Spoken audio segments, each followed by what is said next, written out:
Do you procrastinate? Are there some days when you get a strong and sudden motivation to start doing something, but after a few days of doing that work consistently, you no longer get the desire to do that work?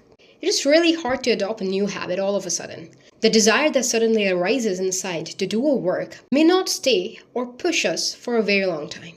Maybe you want to adopt the habit of practicing piano for 2 hours every day, or you want to study for 3 hours every day. No matter what type of work it is, our interest in those things vanishes after a few days or few months. What should we do in these cases? Well, today I've come up with some tips that will help you to overcome the habit of procrastination. Number 1, the 2-minute rule. Whenever time comes to get started with the work, thinking about how long we have to be engaged in it makes us tired. In that case, try to push yourself to do the work for just 2 minutes. Now, some of you guys will think, what is the use of doing the work for 2 minutes is not going to make any difference.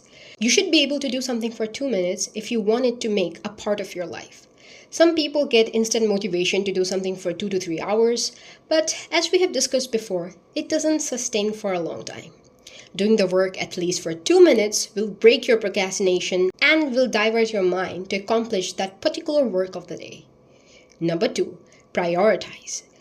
Think of the work as a very essential part of your life, like how taking shower, brushing teeth is really necessary to do every day. No matter what goes in our life, we don't skip these things.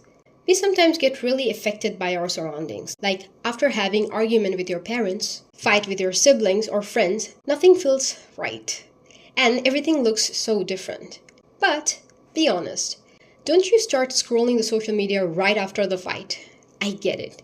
We sometimes get too overwhelmed by the incident, but that should not stop us from pursuing the things that will make our future even brighter. So, you should know the importance and start loving the work. Number 3, timings. If you want to succeed in being productive throughout the day, then you have to start managing the time. Now, here I'm not saying that you have to make a whole routine of everything that you're going to do the entire day. You have to set time for doing particular things at particular time of the day. I suggest that you get done with the most productive work right after waking up. Because if you start your day with Netflix or any other work that gives you pleasure, then you won't be able to do the important work you're less interested in.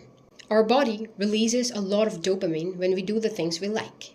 And we don't like to do the things that releases less dopamine, like getting any homework done or revision of any chapters. So, it's better to do the work that releases less dopamine at the very beginning of the day. Number 4, give treats. Do you remember how your mom would give you treats for finishing your meal? Why do you think she would do that? She would do it in order to maintain your nutritional requirement. So, you should start doing the same thing. After doing every task, reward yourself with something. It could be anything like pastry, chocolates, or anything you like. The best way to do this is by giving yourself a treat at the end of the day. You can offer yourself one episode on Netflix every day after accomplishing all the work of the day. So these are some tips that will hopefully help you guys to beat procrastination. If you guys want more tips like this, comment down below and let me know. Till then, peace!